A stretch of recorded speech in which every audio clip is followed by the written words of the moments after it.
Hi, hello, and welcome to another episode of The Dunker Spot. We are part of 342 Productions. I am your host, Nekias Duncan, and joining me as always is my co-host, Steve Jones Jr. Steve, how are you doing, sir? Feeling good, feeling great, happy to be here, excited to be here. Thank you, Dunkers, for once again embracing your bounce. YouTubers, hi. Dunker Nation, let's ride. Nekias, it is time to hoop it up. It is indeed time to hoop it up, and boy, did we have an interesting weekend of basketball, both on the W front, had some news we're going to get to, also on the NBA front, in which I just have to apologize to anyone that was in the Bleacher Report stream that we did on Friday, where it was like, hey, we're leaving off these big names because we think they're going to return, and one of the players on the list was Naz Reid, and then Naz Reid gets an extension with Minnesota, so it's like, well, probably could have added someone to the list, but that's neither here nor there. We will start on the NBA side, though. We'll talk about Naz in a little bit. We had a trade pop off yesterday. John Collins was finally traded from the Atlanta Hawks after multiple seasons worth of trade rumors, him being asked about it, saying, I'm just going to do my job. I hear the noise. I can only focus on what I can control, etc. John Collins traded to the Utah Jazz. Didn't have that on the bingo card. John Collins traded to the Utah Jazz for Rudy Gay and a future second-round pick. Absolutely didn't have that on the bingo card. Steve is raising his hand. Just a quick question before you go in to the trade. More disappointing finale, Game of Thrones or the John Collins trade saga? I don't know how to answer this without it being a shot of some sort. I'm going to say Game of Thrones. Oh, wow. I'll just say the expectation level was a little bit higher. And so when that didn't hit, it was a little bit, But so you're saying there's an icebox where your heart used to be? I'm so cold. So cold. I'm so cold. But so's the Night King. Anyways. You know what? All right, man. Oh, I found myself in a thinking loop about this trade after it happened, after getting over the initial shock of, wow, this is how it ended, huh? All these, hey, we want multiple firsts for John Collins, or we want a young player plus a pick. We want this. And it's Rudy Gay and a second-round pick to essentially clear cap or just avoid the tax or that second apron. It's like, that's disappointing. And then I got to like the roster thoughts of this. And I have a lot, so I will concede the floor to you first. I know I feel like I'm going to end up rambling on this. What were your initial thoughts on the John Collins trade? Woo! I did not see that coming at all. That was thought number one. I was like, wait a minute, this is how this ends? John Collins to Utah for a second-round pick in Rudy Gay? No disrespect to Rudy Gay. Shout out to Rudy Gay. I did not see that being the series finale of John Collins in Atlanta. I think the fact that it came out beforehand that, hey, Atlanta has been told they need to cut some money. When you add that to this actual trade, it's like, okay, that makes a little bit of sense. They were trying to let us know what was going on. I think for me, one, you could see more teams trying to use their space with trades, in a sense, and not just tying themselves to free agency, whether it's renting out a contract for a year or saying, hey, we'll go ahead and use the space this way. The second apron is going to have me in a headlock for a very long time. I just apologize for that right off the rip, because it's like they got this huge trade exception and they could go into the luxury tax, but also, hey, could you not do that if at all possible? And then there's also the point where these teams now, as I've started to read, they now have to spend a certain amount of money by the start of the season. And so I wonder how much of that is going to impact things. But it just kind of felt like the end of the road for John Collins in Atlanta. I think John Collins has a lot of talent. I don't think he's done as a basketball player. But you look at where he was in Atlanta and then where he ended up at the end. John Collins was one of the most dynamic pick and roll players we had seen. Each year, it felt like that took a step down. The roles just stopped happening. Like there was a time we were like, hey, can Atlanta go small? Can John Collins play the 5? Is that their best lineup? And the answer was they didn't want him to do it defensively. Then they got Clint Capella. And then teams started switching his pick and roll. And then they didn't really post him up a ton. And then he was just kind of spaced. Yeah. And I think we got Donovan Mitchell guards John Collins. And I was like, You can't that's do on that. purpose. And then you throw in the shooting going backwards. And so now if you are just a spacer to a degree and you are not making the shots, how are we getting you involved offensively? Mm-hmm. So I just think it was time. So they needed to pivot. They made that move. We'll see what it opens up for them. I know you have thoughts, but they do have a lot of those guys who can kind of play 3 and 4 in theory. Mm-hmm. So maybe it's just, hey, we go smaller. We got our bigs that screen, and then we just play out of it. So it might just be a philosophy change right there. That's what I got to start. Where were you at with it? Woo! Well, just to briefly bounce off of what you were saying about kind of a shift for Atlanta, this reminds me of the conversation we were having during the first round series against Boston this year, where I was just kind of like, hey, if this is how you're using John Collins or not using John Collins, because Clint Capella is still your primary screen setter, you're just spacing John Collins a bunch, why not just play Saddiq Bey at the 4 if this is where it's going to go? And I made that thought, and it's like, well, the defense isn't great, and it was not great in the Saddiq Bey minutes. But it's like, if this is the offensive role, like, you just have to get a shooter in there, because emblematic of all of this, Atlanta's shot profile was just a mess this year. You trade for DeJounte Murray, and I was high on the fit coming in. Like, it's probably too early for me to just take the complete L on it, but the first year was not great for DeJounte in Atlanta, despite DeJounte actually being pretty good. It's just the overall fit didn't hit the way Atlanta wanted it to, especially once you factor in what they sent out to bring DeJounte in. But it was a heavy mid-range, not a lot of shots at the rim until Quinn Snyder got there, and they just did not take threes. And you get the early returns from Quinn Snyder, some of the sets he's running, all the good stuff. But you ask the players post-game, pre-game, like, hey, what's been the biggest shift with Quinn? What is he be telling you guys? Every player that's been asked that question, if you go back through like the media files and stuff like that, is, oh, he wants us to take more threes. He wants us to play with more pace. He wants us to get more threes up. That kind of contradicts with what you're doing with John Collins. Like, you use him as a spacer, but that's not his natural flow. Like, in an ideal situation, it's, oh, snap, he can shoot too. And to your point, he was a dynamic pick and roll threat. A guy that can kill you with slips, a guy that can roll a real vertical spacer in that regard, and also a true pick and pop threat. What intrigued me about John Collins as a pick and pop guy, or just a shooter in general, you see bigs that can step out to the corners and knock down shots. It's like, okay, this is a nice relief shot. What was fun about the shooting development for John Collins was that the majority of his threes were coming from above the break. Like, these were the high value threes for John Collins. And so that opens up the pick and pops, that opens up the pop and drive for him, who throughout his career, he got to the point where he could take a couple of dribbles and make a move. And like, that's kind of all you need when you're playing with a pick and roll creator like Trae Young. Just abuse the space that's going to be afforded to you. And he did that. And, you know, just to bounce off what you said, it did feel like it went backwards with teams switching more. I was looking that up yesterday. Like, it felt like there were more switches for John Collins. What is the actual number on this? So I went through, like, okay, how many picks was he setting? And how often were they switched? So going back to his rookie year, pick set per 100 possessions. About 45 in year one, 11% of those were switched. The next year, 49 per 100, about 16% of those were switched. In 1920, his best offensive season, this is when he averaged nearly 22 and 10, shot 40% for three, all the good stuff. Roughly 54 picks set per 100 possessions for John Collins. Easily the highest of his career. About 12% of those were switched. They get Clint Capella in, it goes from 54 to 39. 19% of those were switched. The year after, 34 per 100. 25% of those were switched. Last year, 19 picks set per 100 possessions for John Collins. Nearly 30% of those were switched.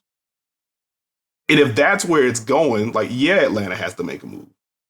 And it's odd because it felt like the writing was on the wall for a minute. Look, hey, if you don't feel comfortable with him playing the 5 defensively, he's not going to get to play the 5. And if he's pigeonholed at the 4, you need real shooting development to where it's not just high percentage on 3 attempts. He's going to have to become a 6 attempt guy on good efficiency if that's going to work. He didn't do that because that's not his game. And to your point, him not posting up often and him not being the best post-up guy against switches, period, he wasn't going to get a high volume of that either. It was just a weird bit of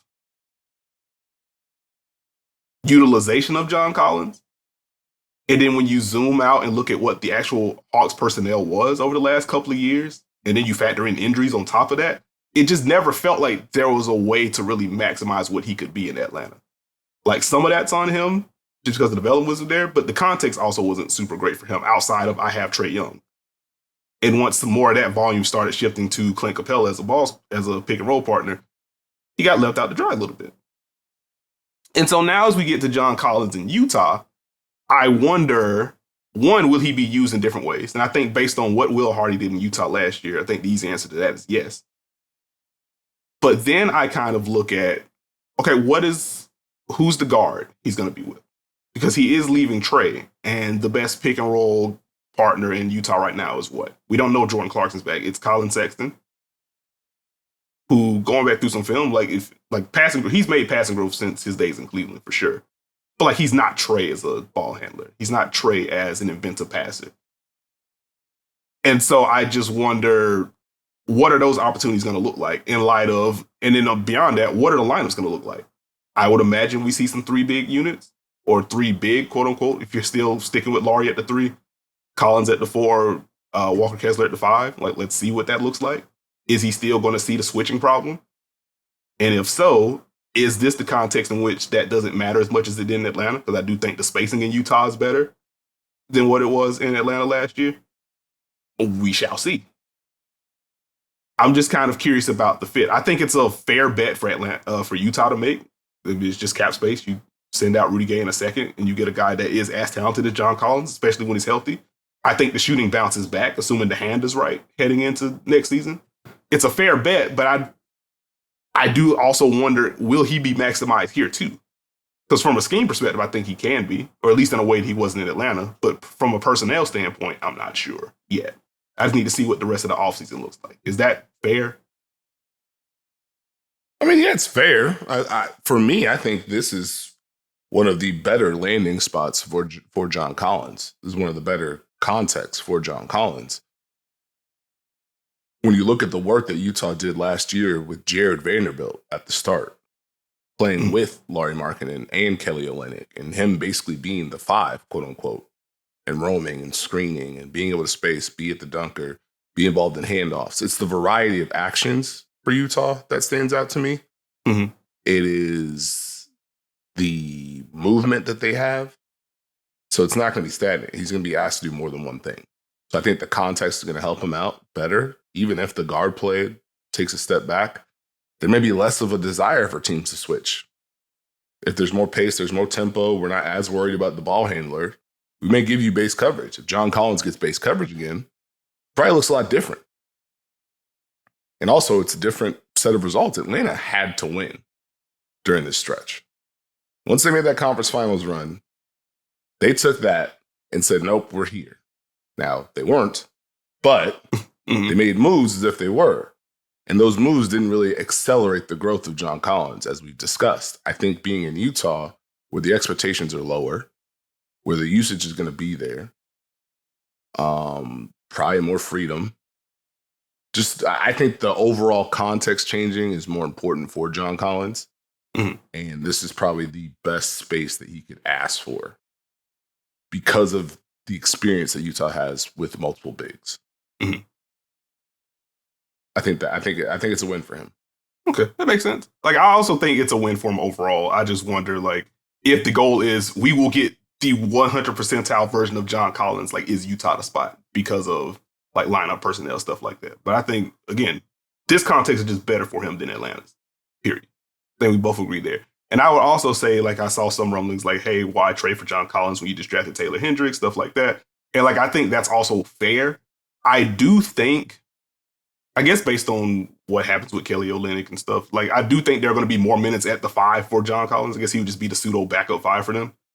But like, there is more of a pathway to him to get those reps than he did in Atlanta. Because as we talked about a little bit earlier, like, one, they just didn't trust him enough defensively to do that. And even when he made growth, because I think he did grow as a defender at the 5, looked solid at the level.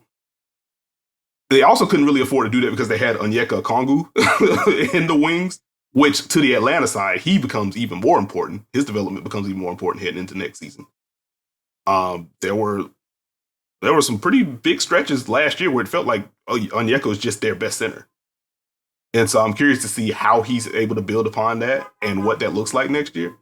But back to the Utah side, I do think there's going to be some minutes for John Collins at the 5, and I think that will alleviate some of the will they switch this stuff. And depending on what the rest of the personnel will be in those kind of lineups, I think you can have a lot of fun there. So I'm excited to see that. If I can flip this to Atlanta very quickly, like this very much feels like a bit of a reckoning for them. Again, I don't think the quote unquote asset management of John Collins was great over the last few years, and it culminates in let's save money with a dude that's this talented. But we do now have a full offseason for Atlanta to kind of reshape their roster however they want to do so. We've seen the reports. I think Brian Windhorst was one of the guys that said it. Like pretty much everyone not named Trae Young is on the table right now. So we may see more drastic shifts. Like we've seen Clint Capella's name linked to the Dallas Mavericks, for example. I don't know what moves are coming. I do think the full offseason to reshape things, plus we are now going into the first full year of the Quinn Snyder experience. And you bounce back to the pay/3-point comments that the players have made, that he's made as well. I'm excited to see what Atlanta does and how they really want to build around this. I would be surprised if DeJounte is moved. I say this as someone with no sources. Just want to throw that out there. But I would be surprised if DeJounte is moved. And if he isn't, how small does Atlanta want to go? How much do they prioritize the 3-ball? Do they go with Sadiq starting at the 4? Do they move Jalen Johnson into the starting lineup? Do they target someone else to start? Like, I do wonder, like, how they want to shape it. Because I do think Quinn just generally wants a spacier, speedier type of play.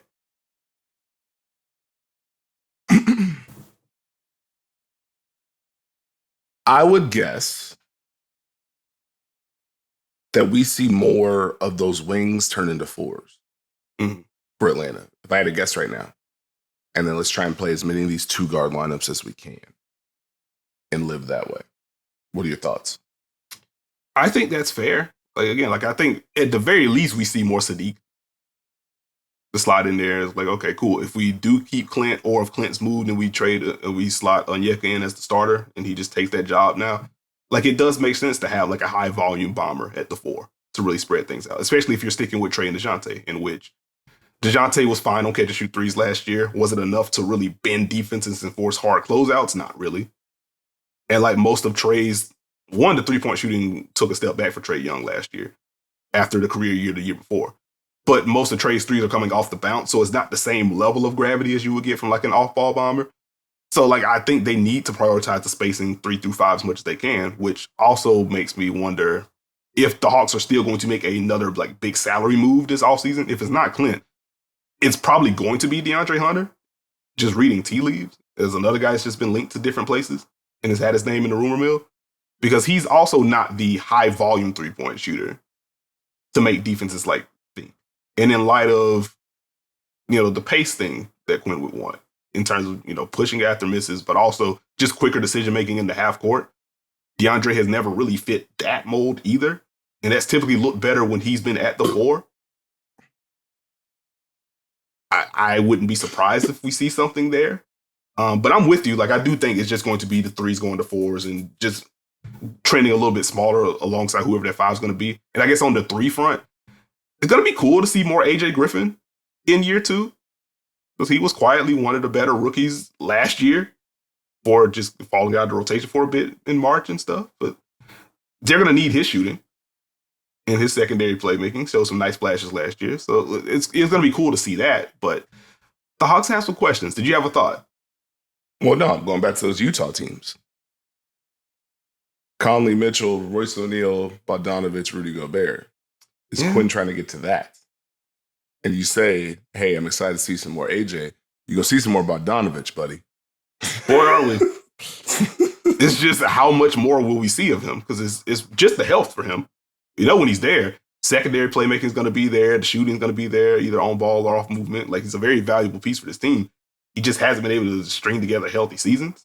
And that's going to be the big question mark. And he also has. He just got an extension this past season, which caught everyone by surprise. And we talked about it a little bit on the pod. But yeah, like, it's going to be some interesting stuff in Atlanta. I think also Atlanta's just an interesting case study of the whole like second apron thing. Like, hey, man, if this ain't working, we are not about to be spending this. We will make a move. And it's also a little bit of a case study, and maybe this is just me galaxy braining it, but just like the four like John Collins, to where he can shoot, he does have some ball skills, but it's not enough for him to be like a real like modern four. And he can do some weak side stuff. He can operate at the level at the five, but he's not a pure five or like your ideal small ball five, if that makes sense. He's switchable, but not high level switchable. And so like those players in general, as the league progresses forward, are going to be harder to build around. And then once you add in the salary slot, it's also like, okay, what do we do here? Like it has to be really good or better context for him to work. And it clearly wasn't Atlanta. And so I'm curious to see like what the players of John Collins' mold looks like moving forward and how teams kind of game plan for guys that, again, he's really good.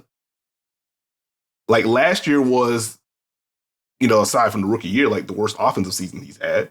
But even then, he quietly made like over 60% of his twos. It's not like he couldn't finish. It's just the shooting went backwards. And just the general usage of him went the other way.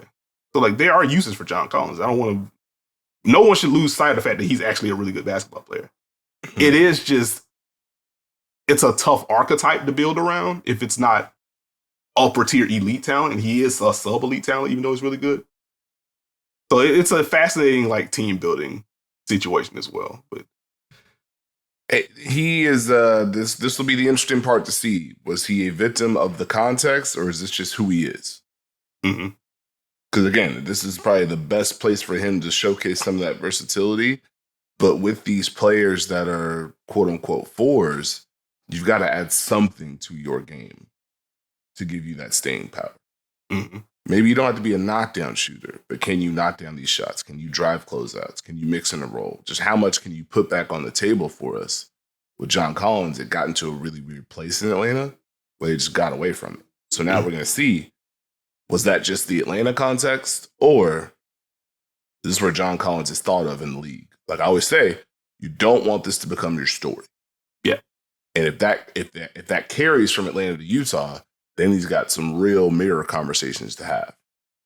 But if he's able to bounce back, get away from the switching, be more involved, then we see, we're 6 months away from John Collins having an impact for the Utah Jazz. Most improved player. Can't wait to drop the Steve. Which players caught your eye this week? John Collins averaging 23 and 12. Yep. In his first day. Yeah. But to that point, like that's where, again, the switching numbers really do come into play, to your point. Again, last year, only set 19 on-ball picks per 100 possessions. And almost 30% of those were switched. And I was like, okay, is that number 19 because the switching number is going up? Or is the switching number going up because they aren't using him that much? Like it's the chicken or the egg type thing. And I'm excited to see if the different context in Utah makes that a little bit different. And heck, if him being able to just play the five more than he could in Atlanta, if that shifts that enough, and they're able to have some fun from there. So we will keep an eye on it. I guess just an obligatory shout out to Rudy Gay. We will see if he has a role in Atlanta. That was for Mark Schindler and Mark Schindler only. Moving to a little bit more NBA news. Naz Reid, as I made the early apology to kick off the podcast. 3-year, $42 million deal, player option in the third year. Average career highs in points, rebounds, and 2-point percentage last year. Almost 12 points, about 5 boards, 65% on twos. I am intrigued. Like, one, shout out Naz Reid for earning the money that he did, because that man played well last year. But also, in big red letters,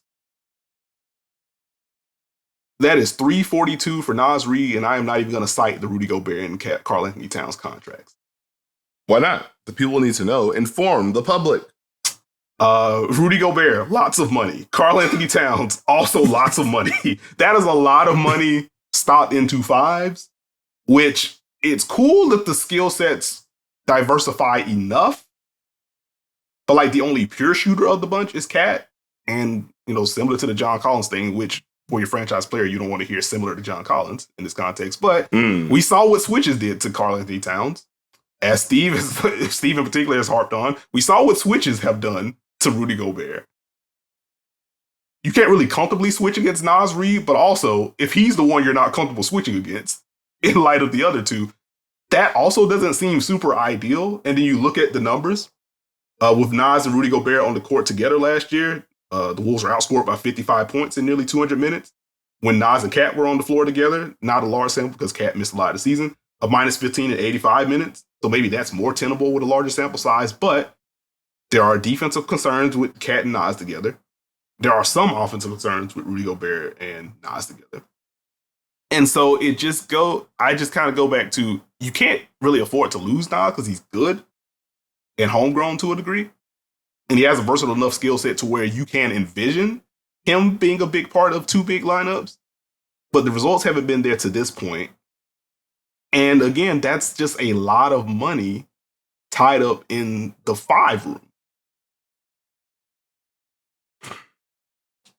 I've had a tough time with this one, Nekias.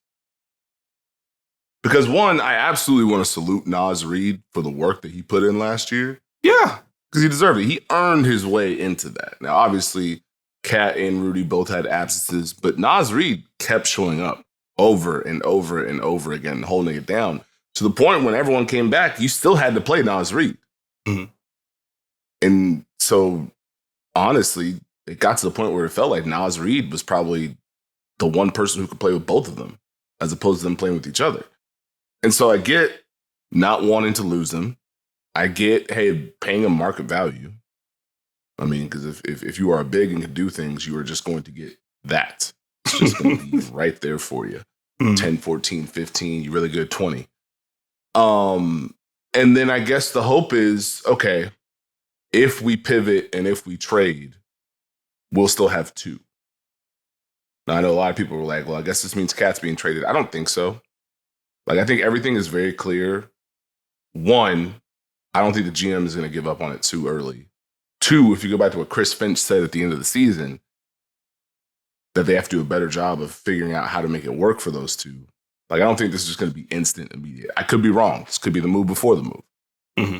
But if Naz Reid produces, but the role is still the same, you can always move him. If there's a Cat deal, you can move Cat, knowing what Naz Reid does. You know Naz can play with Rudy, and that's important. So that's where I'm like, I totally understand it. But at the same time, that's a lot of bigs. Yeah. And you are now locked into double big lineups to a degree. Mm-hmm. Like, it's one thing for Naz Reid to perform and earn his way into the rotation. It's another when you have to play him. And I'm trying to figure out how to explain that. Because on the surface, I think it sounds silly. But it's one thing when you can bench a guy. It's another when it's like, no, we kind of have to play him. He's one of our more important people. So now you kind of there's more of a lean towards, okay, 2 bigs. Which 2 bigs? Who plays together when? And then the context is, doesn't change anything. Like, that's where I'm like, does this change anything for Minnesota in the playoffs? Like, I think it's a very good move, but we still have Cat and Gobert questions. Maybe it's insurance because we have Cat and Gobert questions. I don't know. Mm-hmm. It just feels like a lot of bigs, and you can't play all 3 of them together. So who are you going to close with?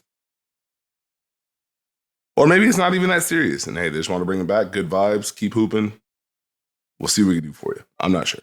It could be. Like, I think, and this is an interesting, like, continuation of the Atlanta thing, because I think because of the John Collins deal, like, a large part of it is just the utilization of John Collins, but also, like, there was a money factor and just where the Hawks are, like, they're not a contender right now. I think if you're following through that logic and seeing how it kind of permeates throughout the league, like, I think that alone makes a Cat trade more likely. Doesn't mean it's likely overall. But I think it would be easier for Minnesota to talk themselves into getting there. Just in terms of, okay, well, we traded all this for Rudy, and his market isn't great right now. But also, he's, like, important to our defense. Like, we were defending at a top 6, top 7 level with him on the court last year, even with him taking slipping. And that's a lot of money tied in the Cat, who has some playoff questions for sure. Like, it wouldn't surprise me if, maybe not this offseason, but if it doesn't work this year, it wouldn't shock me if Cat ends up being the guy. But then I'm like, well, wait a minute, Nekias. Have you literally heard Anthony Edwards speak about Karl Anthony Towns? And that alone might be enough to be like, well, maybe he just ain't going anywhere. In light of, I mean, beyond like Cat also being really good, and he's been like the franchise guy for a long time until like Anthony Edwards just kind of snatched that last year.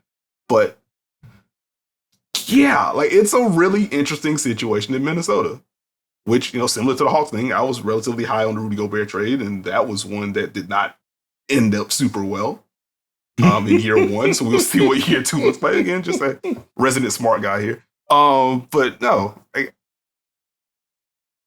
I just wonder like what the answers are.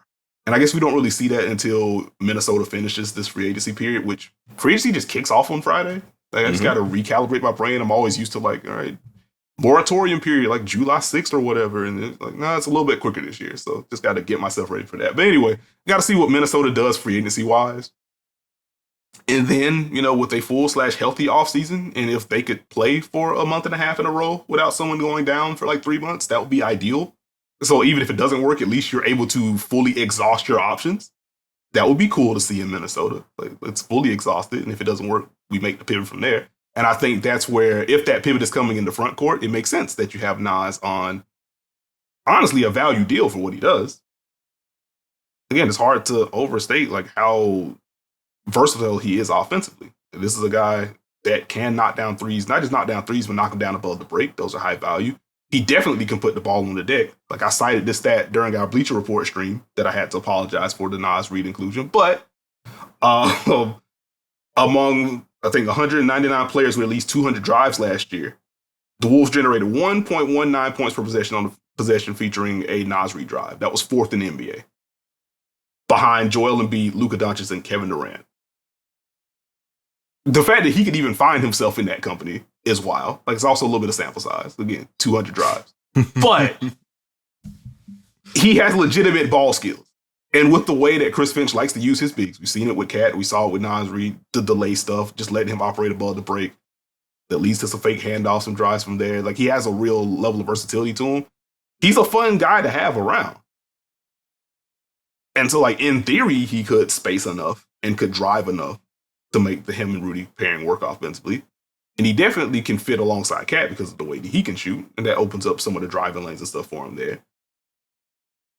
But to your question about the front court and like how they close and stuff, it gets even more interesting. Because I mentioned like Cat, Rudy, Naz, like that's a lot at the 5. And like Naz can play some 4, but you know, he's going to be best utilized at the 5, I think.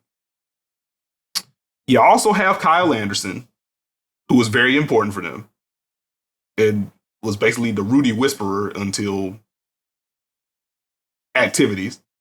We'll see if Taurean Prince is back, but he also plays some 4. Jaden McDaniels can play the 4. Can you get to Jaden McDaniels at the 4 with all of this? Like the lineup versatility, I think you had big lineup versatility questions heading into last season, which hats tip to you. There are even more questions in light of how important Kyle Anderson proved to be, how good / important Naz Reid proved to be, how important Taurean Prince's shooting proved to be, and then the question marks that we had with Rudy and Cat. It's like, this is a lot. Like, this is a fun, like, oh, we can have some jumbo lineup options on 2K. That'd be cool. Like, catch me on Play Now online. But that's a lot. And then once you zoom out to the big question, which I think has now tilted to how do we fully maximize what Anthony Edwards can be, it's fair to wonder who is his ideal pick and roll partner. It does not appear to be Rudy at this stage. But like, what is the ideal spacing context for him? Who is the ideal backcourt partner alongside him? How do we do this? Because as we've talked about Anthony Edwards throughout our pod history, and one of the things I've harped on is like, man, he can get to the rim whenever he wants to. Why does he settle for these jumpers? Like, there's a shot selection thing that Anthony Edwards has to work through. But also, it's going to be a little bit harder for him to get to the basket at will if he's always playing with 2 bigs. And he even made comments about that throughout the regular season. Like, man, the paint's cramped. And like, we rightfully took that as like a Rudy shot. It was funny, but also the Rudy fit was looking clunky, but that's also fair. How do we get 9, 10, 11 free throw a game Anthony Edwards if he's always in 2 big lineups? And one of the wings is going to be Jaden McDaniels, who can knock down shots, but he isn't at the point to where he's a hard closeout now, to where it opens up real driving lanes for Anthony Edwards. Like, these are real things that the Minnesota Timberwolves are going to have to consider moving forward and how they shape this thing throughout free agency with the little bit of leeway that they have. Because, again, this is a lot of money tied up in the bigs. This is a lot of money tied up, period. It's not like they can just spend on a $25 million guy. This very much feels exception plus minimum. This is an exception plus minimum situation for them. How are they going to do it? I'm excited to see what they do, but there are some real question marks heading into this one. So shout out to Naz for real. That man is good. But also, Minnesota, you have some work to do. Did you have any closing Naz/Wolves thoughts? No, I think you nailed it at the end. I'm intrigued, but Naz earned his deal. Wolves at least have insurance knowing they got bigs. What they do with the rest of it's going to be fun to watch. So we will see. But also, yeah. Speaking of but also, so I guess we can shift to the W now. We'll start with the not fun news before we get celebratory and stuff. I think the not fun news is going to go a little bit quicker. So the Phoenix Mercury and head coach Vanessa Nygaard parting ways. A 17-30 record through 2 seasons with Vanessa Nygaard. She only had Brittany Griner for 9 of those. She has not had Skylar Diggins-Smith this year, which that seems important in terms of the talent. The Mercury are 2-10 this year. They're last in net rating. It just has not been a fun time for the Mercury overall. I guess before I go, because I have thoughts. Like, what were your initial thoughts when this came through? It's weird. The types of losses were just adding up a little too much. Yeah. To me, like if you're getting blown out by Seattle, it's tough to, you know what I mean, really push the turnaround. And that's the second loss to Seattle this year. So, I mean, if you look at the last 5 games, lost to Seattle, lost at the Mystics by a lot, lost at the Liberty, lost to the Aces by a lot, and then got blown out by the Storm. So it's like, all right. My mind also goes to, in the Steven Silas vein, did Vanessa Nygaard ever get to do the job that she signed up for? No. And that's where I'm like, how do we process and think about the things that happened during that? Like last year, Brittany Griner just gone with no answers. We have no information. Tina Charles contract divorce and everything that came with that. The whole clown emoji All-Star DT Skylar Diggins-Smith thing. Yeah.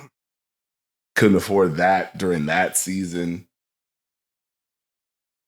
Make the playoffs, but no one's Didn't there. have anybody. Yeah.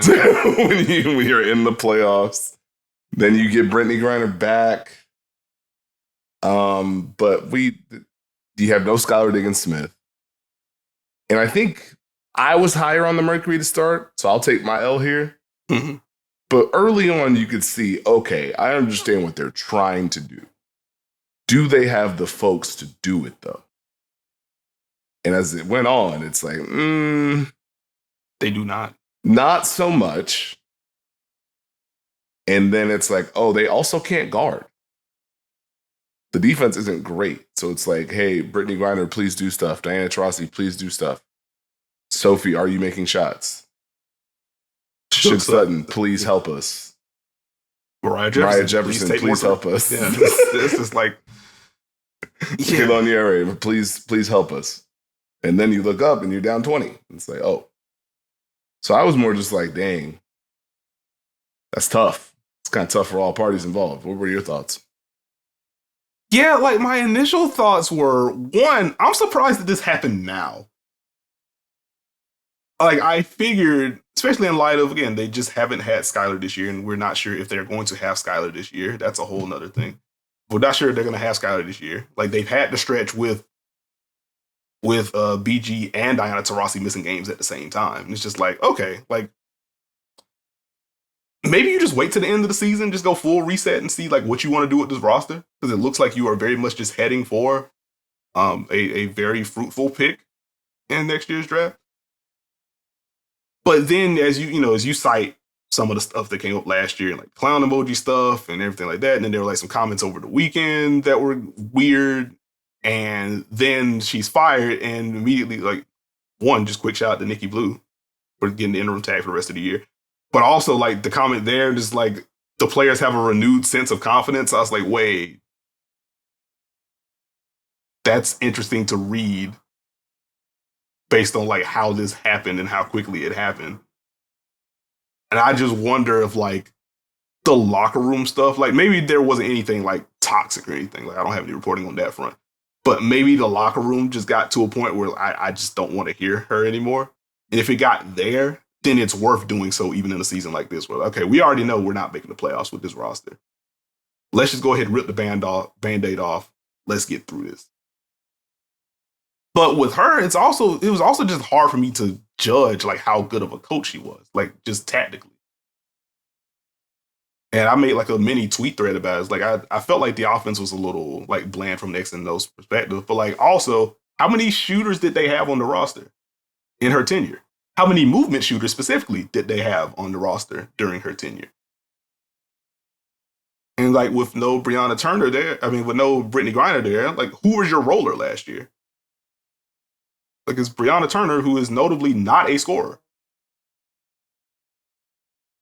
And you talk about the defense, like if Skylar isn't there, what is your point of attack? And if you get to the stretch of games this year where there's no down to Taurasi, which would help you on the defense front, but then also no Brittany Griner to clean things up, you have Brianna Turner, who is an elite defender in her own right, but then you have the offensive questions. And then who do you have alongside Brianna Turner? I don't know. Like in terms of the Mercury are bad, it feels more like the personnel has real flaws. And then the good players that they do have up top were unavailable throughout this 2-year stretch. More so than Vanessa Nygaard is this awful coach who can't get it done. Like I can't get there with what I saw based on what the context was. But once you also factor in, it just didn't feel like she was a galvanizing force from the outside looking in. I can understand how the Mercury make that move. So I'm curious to see like what the team looks like tactically. Like from a personnel standpoint, like I'm just going to be transparent. Like I don't know how high the ceiling is. Like I don't think this is an elite basketball team. But I am curious to see like, okay, what are the things they're going to attempt to do with this personnel? And how does that differ from what Vanessa was doing? And so even if the results aren't there, if I see better process, I'm like, okay, that may be where the step up was from.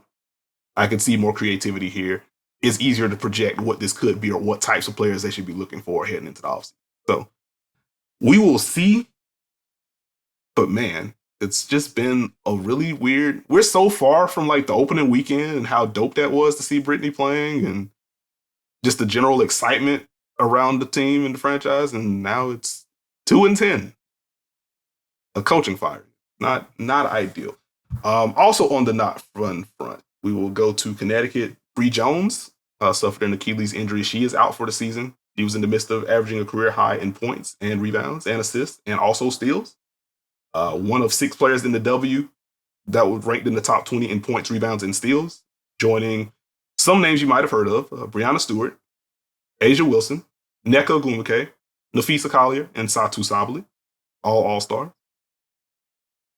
It stinks for Bri Jones, first and foremost, and I hope she is able to recover fully, and she's going to be good to go for next season.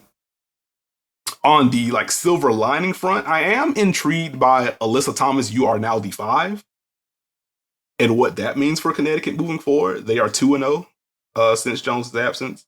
The new starting lineup is Letitia Heideman, Tiffany Hayes, Rebecca Allen now in as an extra spacer. DeWanna Bonner sliding down to the 4 and Alyssa Thomas at the 5. A plus 11 in 24 minutes so far with that starting lineup this year, or since the injury. It's a plus 13 in 27 minutes overall, so only 3 minutes of time with that lineup before the Bri Jones injury. I want to see what that lineup looks like with a larger sample. Because as we've kind of talked about with Connecticut, their offense, it does feel like better flow in the half court.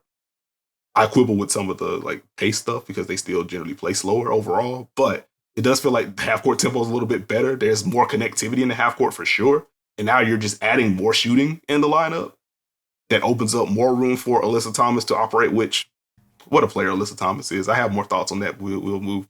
But more space for Alyssa Thomas to operate with, more driving lanes for the guards. I think that's really going to help Letitia Hyman, who's had a weird start to the year, and Tiffany Hayes, who's just been good this year. So we'll see what that looks like. But again, overarching theme, I just hope Bri Jones is okay and is able to fully recover and be fine. A lot of words. No, I hope Bri Jones is good. Hopefully she is able to recover. Big bummer, especially with the season Connecticut was having, especially with the opportunity that Bri Jones had in front of her as far as starting goes. Mentioning that lineup, I am very interested to see how much that opens up for Connecticut, spacing-wise. Because while you can post Alyssa Thomas, you don't have to post Alyssa Thomas. And then does this up the aggression defensively?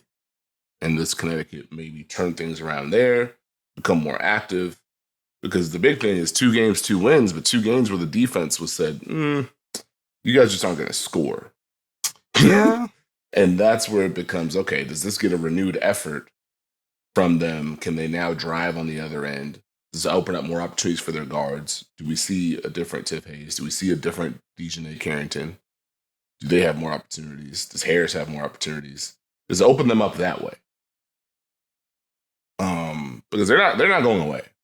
Like that's the one thing about the Connecticut Sun. You just got to accept it. They're not going away. They're going to be up there with their aces and I guess the Liberty. And I guess the Mystics. I love the I guess. Well, no, it's funny. You got the 2 super teams who don't want to be called super teams and the 2 other teams mad at the super teams who don't want to be called super teams. Y'all ain't super anyway. Like, okay, well, you know what? Fair enough. And to their point about, one, just getting a larger sample and them getting some tests, like as we record on a Tuesday morning. Sun Liberty, once again, get to see what that looks like. It's going to be fun. On Saturday, we get Sun Aces Part 3. Aces close win the first one. The Sun gave the Aces their first loss of the season after that. So we're going to see some tests with this new lineup and just new rotation in general. So we will see what that looks like. And now we can transition to the primary, well, I won't say the primary news, but like the happy news of the weekend. Announced on Sunday, we got the All-Star starters for the W. The split is similar to the NBA's, 50% of the fan vote, 25% media vote, 25% player vote. So your starting guards, 4 of those, Jackie Young, Jewel Lloyd, Arike Agumbawale, Chelsea Gray. Your 6 front court players, Asia Wilson, who is also the leading vote getter. She's going to be a captain for the All-Star team. Brianna Stewart, she was 2nd in votes. She's also going to be a captain for the All-Star game. Brittany Griner 3rd. Satu Sabali 4th. Aaliyah Boston 5th. Nneka Ogwumike 6th. So those are your 10 players. Steve, what were your initial thoughts when this came through the pipeline? I was fine with it. I think I was a little surprised that Satu and Aaliyah were in, but that was the same surprise I had before.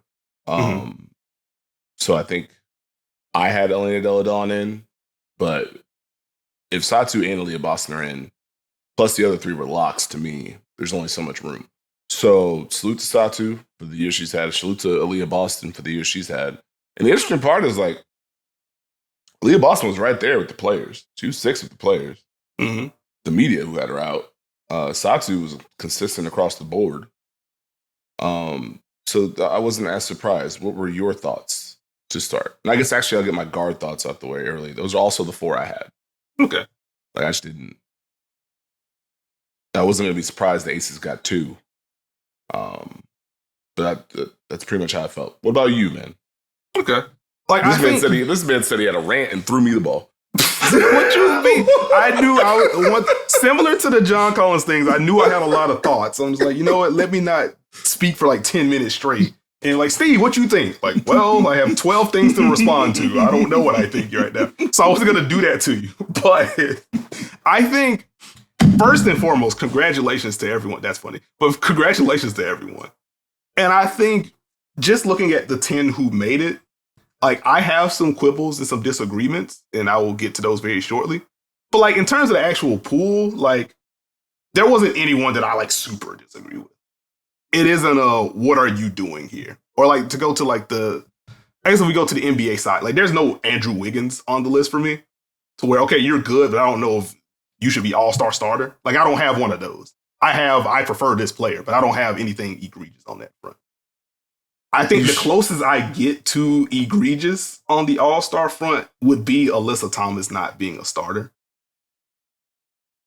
Because she is at worst a top 3 MVP candidate this year. She has been the best defender in basketball, in my opinion. She leads the NBA in triple doubles as well. At last check, we'll have to see. I didn't see the stats updated from last night's game, singular. But last check, Alyssa Thomas was leading the WNBA in rebounding and was second in assists. That is not what front court players typically do. And once you also factor in she has been, in my opinion, the best defender in basketball. I don't know how that's not all-star starter. Oh, if I could explain. So the fans voted her 10th, and the media voted her 4th, and then the players voted her 7th. So they added all that up, 50, 25, 25, all that good stuff. And that put her 7th. Just two points behind Nneka. That's how. Figured I'd help you out there, bud. Thank you for that, Steve. I appreciate that. Her being 10th in the fans is just fun. Like, it's funny to me. Like, Alyssa Thomas is just not a popular player among outside of Connecticut, and the Connecticut fan base was not enough on its own to get her in. So like, fine. I did look at the media rank though, and it was like, okay, she was 4, which one that gets her the all-star starting spot, but like, y'all had Satu above Alyssa Thomas this year. I don't get that one. And I say that as someone that has been very high on what Satu's done this year. I feel like Satu has been the Wings' best player this season overall. Are you conflicted? I'm very confused. You were at the front of the Satu train for at least a year and a half. I think it's fair to say Satu has been tremendous. The shooting has fallen off a cliff, which saddens me. But like, it's fair to say Satu's been tremendous while not also saying Satu's been better than Alyssa Thomas. I don't think that was ever true. I think they're both worthy all-star starters. I just don't think Satu's had a better year than Alyssa. So like, even the media being the lone group that had her as a starter had her behind Satu. So I'm just like, okay, what exactly is the disconnect? Because I think Satu's been very good. Is this more surprise that Satu made this kind of leap when healthy? Because if it's just the on-court merits, like, it's hard for me to get to Satu's been better than Alyssa. It's a split, though. I don't even think it's necessarily directly Satu or Alyssa Thomas. It may just be people have their locks. And more people had Satu as a lock than most imagined, honestly. To me, I said it before. A'ja Wilson, Stewie, and Brittany Griner were going to be there. Correct. Aaliyah Boston getting to that level, boy, that changed the math. Mm-hmm. And if you had already gone in saying Satu's been great this year, she's an all-star, how many spots do you have left? They all gonna be there. They are. You mean to tell me Elena Delle Donne is the 9th best forward? Is that what you're telling me? Hey, man. Just her and Nafisa Collier. Hey, y'all exist. Y'all good. We appreciate you had to. Yeah, not this year, but y'all good. Which I wish B got a little bit more love than she did. But it was a tough field. Like, I'm with you, though, just to quickly bounce off of that. Aaliyah Boston really changed the math. Because it felt like, especially with first returns, for me, it was like Aaliyah Boston's been very good. The fans are going to love her. I don't know if I can get to all-star starter to the last 2 weeks she's put together, where it's like, oh, nah, she's in. That's no, it's not just really good plus fans love her. It's Aaliyah Boston's great, and she's basically averaging 20 and 10 over the last 2 weeks and is firmly the best player on her team already after having like a 4-day offseason between the NCAA season, the draft, and now the W season is what it feels like anyway. Like, no, she's just legit. I don't have real thoughts for Aaliyah Boston. Like, with that said, like, do I think Alyssa Thomas has been better? Yeah. Like, again, like, if I'm just ranking the front court players, like, I really think it's been Stewie, A'ja, AT this year. And I wouldn't hand wave away a like AT over A'ja season take this year. We'd rather have Asia moving forward and stuff like that. But like just in terms of what we've seen so far this season, like I wouldn't be upset with an Alyssa Thomas over Asia take this year. And so like she's firmly top 3 for me. But I don't really get the hand wringing over Aaliyah Boston as a starter. Like I think if you're going to nitpick at one of the 6, like I think you start with like Satu and the efficiency dropping plus the wings just on this losing streak. Or Brittany Griner has played 9 games this year. She's been very good, but is the lowest of the group. So, like, I think if you're going to quibble about who does Alyssa Thomas start over, I think it's one of those 2, more so than Aaliyah at this point. But, again, it's not like Brittany hasn't played at an all-star level when she's been on the floor. So that's been dope. And again, Satu's had a very good season overall. So I don't have, Alyssa, I think, should have gotten more love, but that's kind of where I start. The guard group, like when we talked about this, I had Alicia Gray over Arike. I think I still would, but that's still not a bad choice. Like Arike would be my 5th guard in that case. And ultimately, if Jackie Young was a front court player instead of a backcourt player for voting, which I still don't quite understand, then we wouldn't have to look. I'm just saying, man. She's literally the 3 in Vegas. She is literally the 3 in Vegas, and she was the 3 in Vegas last year, and she was the 3 in Vegas the year before that. I just, all right, at least give her the dual eligibility. Like let's do the math. Let's do the math here, bud. Okay. If Jackie Young was a front court player, do you know how much hell that would be trying to figure out who the top 6 are? You just did a whole rant. And Jackie Young would have knocked a whole nother person out. And that's fine because she's been better.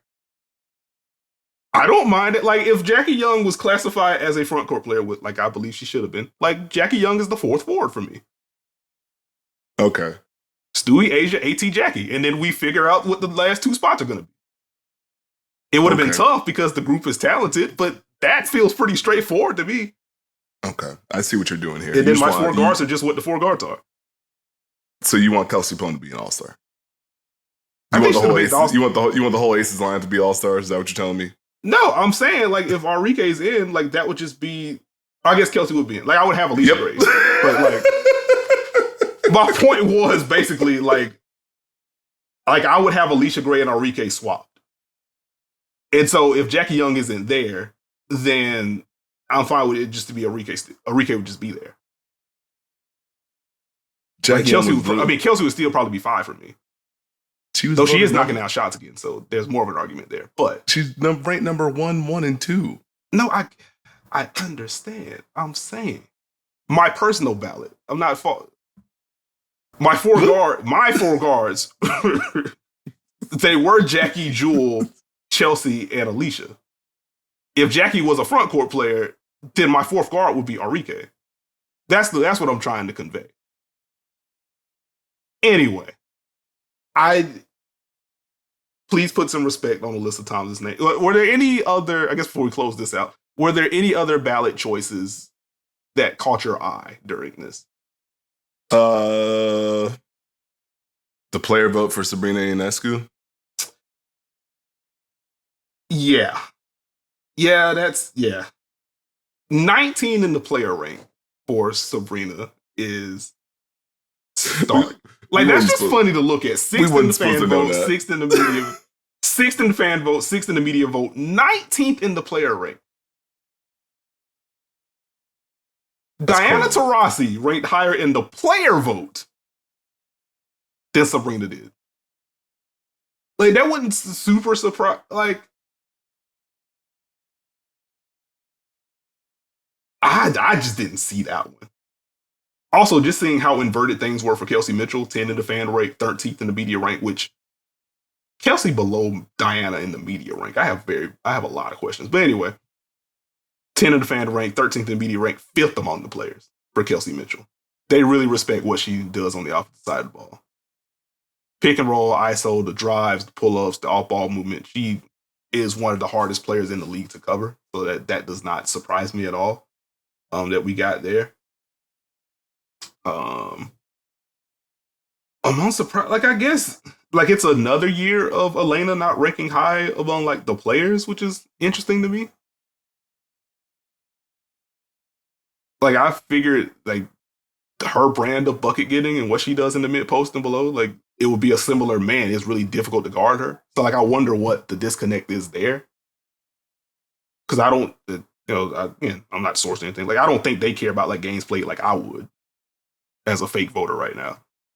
So I do wonder like what the disconnect is there. Like Elena's been good this year. Like again, I think there was a little bit of a slide in efficiency over the last 4 or 5, and that's where I'm like, okay, well I see where Satu, Neka, et cetera, et cetera. But at her peak, Elena Deladon is what, top 6, top 7 at her best. Like it's, I don't know. Her just being ninth among the players is interesting to me. What's up? Your face is telling the story. You had her 11th last year, but it's fine. Because of games missed. I'm very interested to see what the bench looks like. And we should dive into that next episode. Oh, yeah. We're going to have fun. 3 guards, 5 front court players, 4 players at any position, regardless of conference. That's going to get nasty. Said 3 guards, right? 3 guards, 5 front court players, 4 players at either position, regardless of conference. Mm. And these are going to be the coaches handling these. So I would guess the 2 Kelseys plus Alicia for the guards. And then we'll dig deeper into it on next episode. Mm-hmm. That's going to be fun to think through. So we are about an hour in? We have a couple of mailbag questions. I want to get to this pair of mailbag questions from Michael before we get into free throws and close things out. Okay. Michael. There we go. So he says, hi, Steve and Nekias. I have 2 more general basketball questions for you. So we'll start with the first one. If you were a head coach, what would your ideal offensive and defensive systems be? What you got? I was about to ask you, actual, coach. What do you mean? But I haven't done any coaching in 7 years. I'm washed, dried, and folded. Offensively, we are playing with tempo. We are playing with pace. We're playing with movement. We're playing out of delay, drive and kick, put pressure on teams, pick and roll, keep the ball moving, quick decisions. Defensively, we need to do a little bit of everything. Build on versatility. Definitely want to be an early help team, close back out, help and recover, multiple efforts. But usually probably stick with drop, maybe get to the level. Throw some switching out there. Depends on who I got, but that would be my idea. Of course, you need to base it on your personnel that you have. Like, don't go in there with your vision and be like, no, this is what we're doing. Well, Our team can't do that. Well, nope, this is what we're doing. No, those coaches don't usually last very long, but that would be my idea. What say you, sir? For me, I think my offensive system would be like a blend of, I'm very pro Monty and what Phoenix ran. So I guess a mix of the Monty pick and roll / elbow stuff. The Will Hardy off-ball movement, and then I would just take the general love of guard screening in Golden State system. I'm just a nerd for that kind of stuff. So I would try to blend those if I could. I would like to be like a moderate pace team. I don't think I want to be fastest team in the league, but I'm not trying to grind it like Miami either. Give me a good 12th in pace, and we can mix in whatever we need to mix in based on what the defense is doing. I think that's where we want to rock. Defensively, I have evolved past my anti-drop take, but we would very much be an at the level / switch team. I think that would be my foundation. And so, as you said, it's based on, you have to build around your personnel. But in an ideal world, I would want a big that could just operate in a level and then either trap out or switch if necessary. I don't want the conservative stuff. Let's fly around a little bit, and we can flatten you out with switches if necessary. That's kind of my ideal fun. So you Tibbs? I knew that was coming. Oh, that's so nasty. All right, Tibbs or you Doc? Also, 12th in pace last year, according to NBA.com, would be the Sacramento Kings. So, well, there we go. Yes. There we go. And the Sacramento Kings were what? The best offense in the... Anyway. The second question from Michael, what historical players would you most want to watch if they were to play in the modern era with full modern training? Can I get slandered real quick? Go ahead. My very first thought was Elgin Baylor. Is that slander? I just want, yeah. But no, I just want to see what that looks like. the drives, the pull-ups, like that. He'd just be very fun with modern medicine. Beyond it, though, I mean, the obvious ones, like what does Bird look like in this era, stuff like that. So I tried to go a little bit off the beaten path. Like Elgin would be my super old, like obvious one. Honestly, anyone from the 60s, I think would be fun. Let's see what Elgin looks like, what Wilt look like, et cetera, et cetera. Beyond that, like, I think Detlef would be fun. More modern medicine, I guess. We did get some 90s for him, but I think Detlef would be like a really fun shout in today's NBA. What say you? Rasheed Wallace would probably be one I would like to see. Shaq would be fun, but I don't really count Shaq because he was modern adjacent. He's close enough to it where I have a pretty good idea. Like, it'd be fun to see him like with full medical and load management. Like, what would that look like? Yeah. Bob Cousy doing cone drills would be fun. Bob Cousy would have left, but go ahead. Charles Barkley is always the one for me. Because I feel like there's a whole lot you could do with him in this day and age, so that would be fun. Like I could go real deep, like Glenn Rice. For some reason, I'd like to see what that bucket getting looks like. Because he just turned into, never mind, not gonna say that. Chris Webber would be fun. I feel like.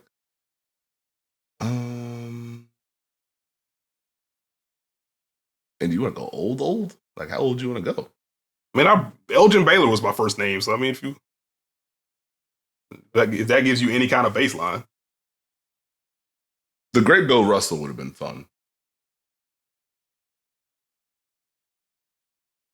You know what, man? What's up? Now the brain's churning. We did it. Luol Deng. But he's modern adjacent. We got some Luol Deng at the 4 in Miami. Revitalized the career. I always think fondly of that 15-16 team. But what kind of force would Dominique Wilkins have in the modern NBA? A lot. A whole lot. Like, what would Dominique Wilkins and Clyde Drexler look like in their prime in the modern NBA? Would Clyde also have a left? All right. See, no. Do you have free throws? No, do you have free throws? You can't do that. You can't do that. Does Clyde Drexler have a left? Do you know who you're talking? You can't do that. Why you do that? My apologies. I'll ask my free throws very quickly, and then we can get out of here. What's a play or scheme thing that you're really enjoying in the W right now? Unders. Pick and roll coverage, honestly. I forget who asked the question about WNBA guard play, and then ever since then, my brain has been locked in. Okay, why is it different this year? Or why does it feel a little bit different this year? Why are some of the numbers off for some of these players? And I'm looking, I'm like, wow, there's a lot of unders in pick and roll. And boy, these teams go right to rescreens pretty automatically. That's fun. But wow, that's a lot of unders. And if it's not an under, it's 2 on the ball. If it's not 2 on the ball, then it's like, those feel like the base coverages. Like, that's it. Like, that's what you're getting. You're not going to lead the dance here. No drop for you. Okay. Who's having the most underrated season in the W to you?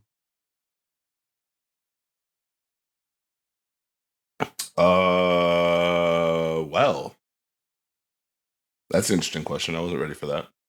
Who's having the most underrated season? Yeah. Yes. Act as your pseudo shout out section. Who deserves more love? My pseudo shout out section. You didn't trust me to have a shout out section? It's Alana Smith for me. Okay. I got you. Who do you think gets the first non-Alyssa Thomas triple-double this year? Ooh.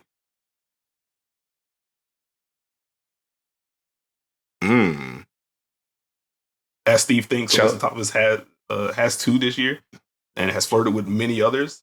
She's also the only player in the W to have one so far this year. So. Chelsea would have to grab a lot of rebounds. Mm-hmm. That's my issue with it. You know what my dark horse answer to this is? I'm just going to go Jewel Lloyd. Okay. What you got? My dark horse answer would be Candace. Really? Yeah, because I think she'll be close enough to the basket for the rebounds. She'll get the offensive board / post fade away. and like the outlets and stuff. The Aces use her as an entry passer enough. She used her as a hub enough. Like that feels like she had 12, 13, and 11 type game. Are we sleeping on Stewie here?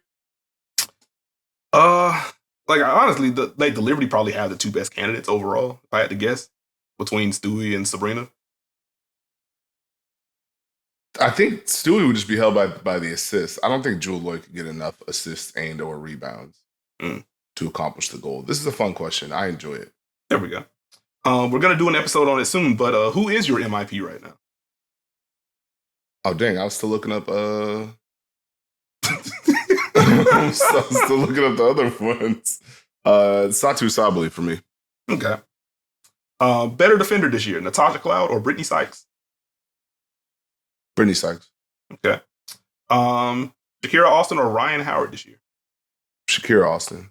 Okay. Also, get well soon with Shakira. That injury did not look fun. We'll get an update and we'll drop down the pod as well. Natasha Howard or DeWanna Bonner? Ooh, that's tough. Yep. DeWanna has had herself some games this year. I'm going to go Natasha, though. Natasha Howard is extremely consistent at going ahead and getting these buckets. Yeah, that's where I'm going. Hey, get them up All-Star. All right. If we can agree that Chelsea Gray is the best high-volume passer in the league, who's second? Well, you really thought about these, didn't you? Hey, man. Courtney Vandersloot? Okay. Last question I have for you. Is Kevin Durant top 5? Yes. Kevin Durant is top 5. Top 5 of whatever he wants to be, man. There we go. Keep doing your thing, Kevin Durant. There we go. Thank you for listening to this episode of The Dunker Spot. If you have not already, please subscribe to us. We are on Apple, Spotify, Google, Stitcher, Podbean, wherever you get your pods, you can find us. Also, if you're watching this video on YouTube, naturally subscribe to JJ Redick's YouTube channel if you haven't already. You can follow me on Twitter at Nekias NBA. You can follow Steve on Twitter at SteveJones20. Join the Dunker Spot community on Twitter. We're having fun discussions in there. Join us for our online Dunker Spot watch parties. We're watching plenty of W games, watching some wrestling, whatever else comes on. I think we're going to end up sprinkling in some 2K streams soon, some older NBA content as well on some off days. So just stay tuned on that. Link's going to be in the description. So enter your information there. It is free, no shenanigans. If not, just copy and paste the link. If it's not hyperlinked for you, again, it's free, no shenanigans. Come rock with us, come have some fun. And with that, we will catch y'all later in the week. Oh, the Kings want Chris Middleton? Okay.